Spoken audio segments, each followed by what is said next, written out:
सांसद अलग से वो नीट पे पूरी तरह से बैन करने की मांग कर रहे हैं। और अब जब लोकसभा आप देखिए कि तीसरी बार स्थगित करना पड़ा है, लगातार हंगामे हो रहे हैं, लगातार विपक्ष की ओर से माफी मांगी जा रही है। और वहीं अगर हम बात करें तो डॉक्टर जितेंद्र सिंह ने आज इस बिल को पेश कर दिया है। अब इसे लेकर के चर्चा होगी और इसी मद्देनजर लोकसभा स्पीकर ने जब दोबारा जो है तो सदन की शुरुआत हुई तो उस समय स्पीकर को ये कहना पड़ा कि आप लोग एक साथ बैठ करके बात करें। वहीं अगर हम सरकार की बात करें तो सरकार में लगातार मंथन का दौर जारी है, लगातार बैठकों का दौर जारी है। कुछ देर पहले ही तमाम कैबिनेट मिनिस्टर, चाहे पीयूष गोयल की बात हो या फिर दूसरे मंत्री की बात हो, अमित शाह से उनकी मुलाकात हुई और लगातार बैठकों का दौर जारी है ताकि एक सहमति बनाई जा सके।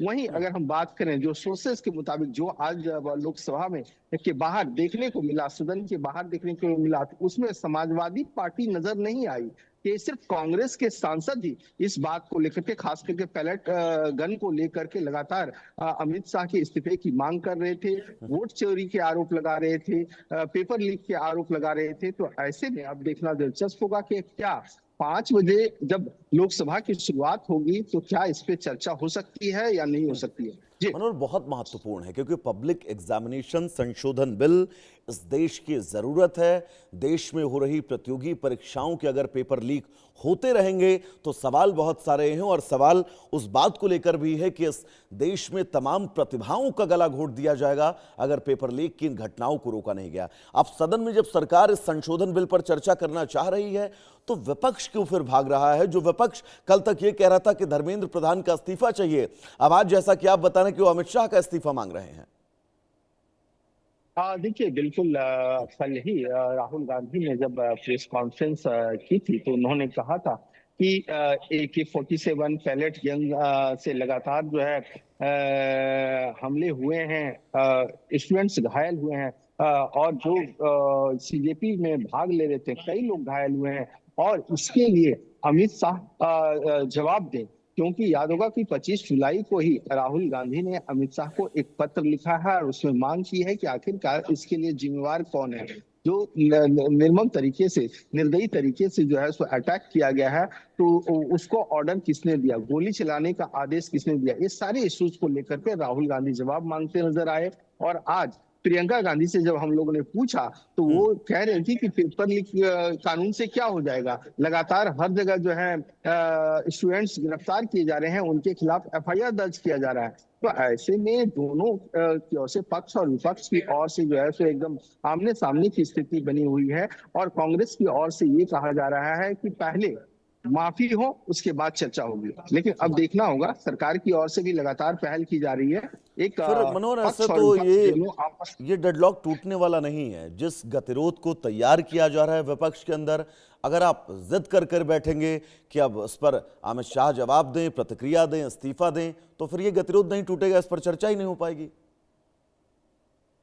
देखिए बिल्कुल, इसीलिए स्पीकर को आकर के कहना पड़ रहा है कि दोनों आपस में आकर बैठे, सत्ता पक्ष और विपक्ष, और इसीलिए एक आम सहमति बनाने की बात हो रही है। इसीलिए केंद्रीय गृह मंत्री अमित शाह के साथ कई सीनियर कैबिनेट मिनिस्टर्स की बैठक भी हो रही है।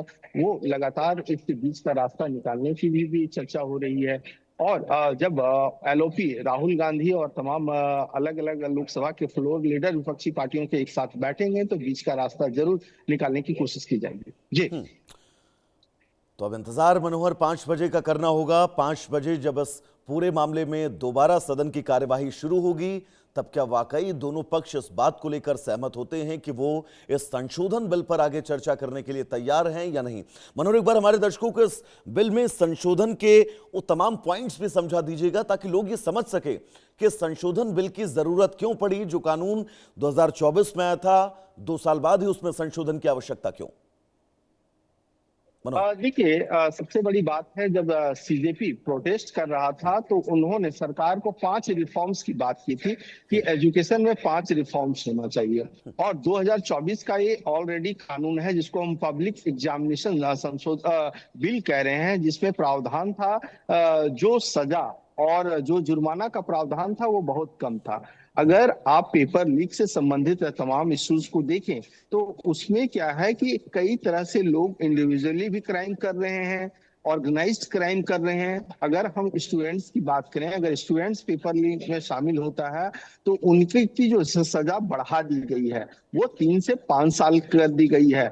जुर्माना 50 लाख तक का कर दिया गया है। वहीं कोई ऑर्गेनाइज क्राइम करता है, ऑर्गेनाइज क्राइम कहने का मतलब है जिसमें सर्विस प्रोवाइडर भी इन्वॉल्व हो, इसमें सरकार के लोग भी इन्वॉल्व हो, इसमें स्टूडेंट्स भी इन्वॉल्व हो, तो ऐसे में मैक्सिमम 10 साल की सजा और 10 करोड़ रुपया जुर्माना का प्रावधान किया गया है। इसके अलावा फास्ट ट्रैक कोर्ट का गठन किया जाएगा और जो जांच होगी वो जांच सीबीआई कर सकती है और सेंट्रल गवर्नमेंट जो है एसटीएफ का गठन बिल्कुल, आप देखना ही स्पेशल होगा टास्क मनोहर, फोर्स बड़ा का गठन दिलचस्प है कर कि जब सकता है। 5 बजेंगे शाम के लोकसभा की कार्यवाही दोबारा शुरू होगी, फिर हंगामा होगा या फिर बातचीत होगी। मनोहर, आपका बहुत बहुत शुक्रिया इस तमाम जरूरी अपडेट्स के लिए।